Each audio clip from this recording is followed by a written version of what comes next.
by equation. Okay, so from quantity f over g of x, i-derive natin siya magiging f of x over or divided by g of x. Okay, but before we proceed to division of function, we will encounter different kinds of factorization or factoring method. So I'm sure you already encountered factorization, right? On your grade 7. Okay? So, na-discuss ko na rin tong rules and law or laws of exponent. So, proceed na tayo sa factoring or factorizing a function. Okay, sabi, factorizing, this is the reverse of expanding a bracket. Or, it is when you break a number down into smaller number that multiplied together give you that original number, or when you split a number into its factors or divisor, that is called a factorization. Okay, so we have different kinds of factorization: factoring binomial, factoring of square of trinomial, factoring GCF, factoring of square of binomials, square of trinomial, so on and so forth. So first kind of factorization that we will encounter today is factoring out the GCF.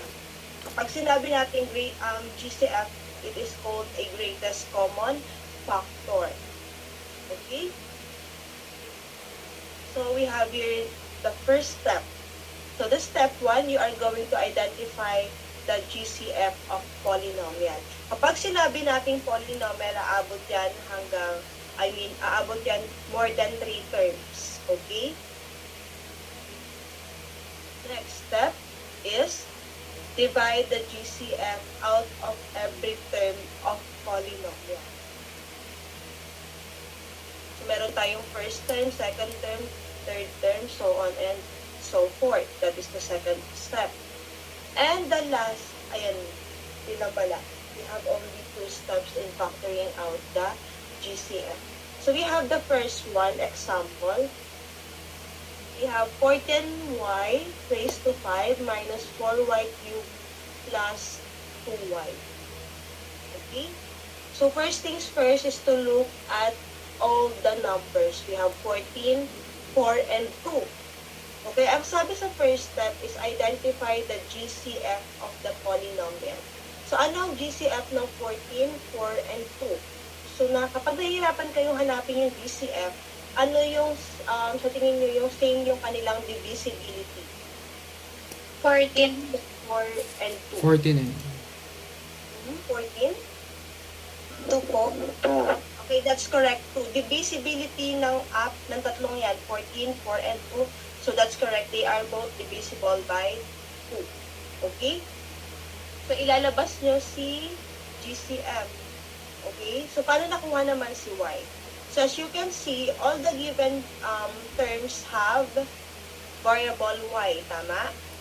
And when it comes to finding the GCF of a variable, you are going to look for the least degree of exponent. Ano daw yung merong pinakamababang exponent dyan? So, we have 5, 3, and 1. So, between 5, 3, and 1, anong pinakamababang degree of exponent ng y? That is 1. Tama? So, therefore, ang GCF ng y raised to 5, y cubed, and y is y lang po. Kasi ang degree of exponent ng y is equals to 1. Tama? So, therefore, ang GCF ng 14y 5, 4y cubed, and 2y is 2y po. So, ilalabas natin yan. Okay? Next. So, nakuha na natin yung GCF of the polynomial. The second step is divide the GCF out of every term of polynomial. So, meron tayong 3 terms, tama? First term, second term, and 3 term. So, i-divide natin si 2y isa-isa dito sa 3 terms na to. Okay? So, we have 14y raised to 5 divided by 2y. Okay? So, again, under the law of exponent, anong gagawin natin sa exponent? Pag-add o subtract? Subtract po. Okay, that's right. Under the division rule, tama? Mag-subtract natin yung exponent. look at the number first, 14 and 2. So, ibig sabihin, 14 divided by 2, 7 po. 7 po. And y raised to 5 divided by y, 4 po. okay, bali 7y, 4 siya. Okay? Next one, we have negative 4y cubed divided by 2y. 2y po. Squared. Negative 4 divided by 2. Negative 2y squared po. Okay, that's correct. Negative 2y squared. And lastly, we have 2y over 2y. 1 po. Okay, that's correct. 1. So this will be now the final answer. 2y quantity 7, y raised to 4, minus 2y squared plus 1. Okay, under the factoring out the GCF. Okay, that's how you factor out using the GCF. Next example. Okay, so we have 8x raised to 4 minus 4x cubed plus 10x squared. Okay, so first step is identify the GCF of the polynomial. So we have 8, 4, and 10. Anong GCF or divisibility ng tatlong yan? 2 po, ma'am. 2 po. 2 pa rin po. Okay, that's correct. How about x raised to 4, x cubed, and x squared? Pinakamababang degree of exponent, saan dyan? 2 po. X2.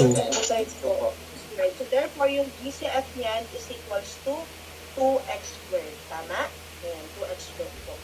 And the last step is divide the GCF out of every term. So ito si 2x squared, i-divide natin isa-isa dito sa 3 terms na to. Okay, so we have 8x raised to 4 divided by 2x squared. So 8 divided by 4, I mean 2. 4x squared. 4x squared. 4x squared. Okay, kasi x raised to 4 minus r divide x squared, that is x squared. Next, negative 4x cubed divided by 2x squared. Negative 2x po. Okay, that's correct. Negative 2x. And lastly, we have 10x squared divided by 2x squared. 5x po. 5 na lang siya. Kasi x squared divided by the x squared is 1. Tama? So, 10 divided by 2 is 5. So, therefore, 5 na lang matitira. So, ang final answer natin would be 2x squared, quantity 4x squared minus 2x plus 5. Okay? So, let's have now the attendance. 7:20 na pala, ano? Let's do muna. So, yung may mga score dito, hindi ko na babanggitin yung name kasi present naman na kayo automatic. So, say present na lang. Hindi pa ko copy na po ng nasa PowerPoint natin. Agustin. Present po. Bartolome. Absent.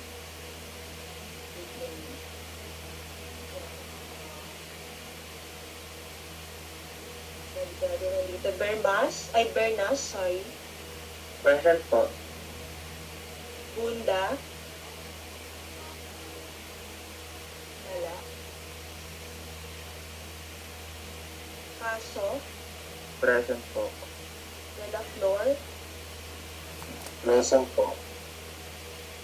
Dela Paz. Present po. Dela Paz. Pinaunahan ng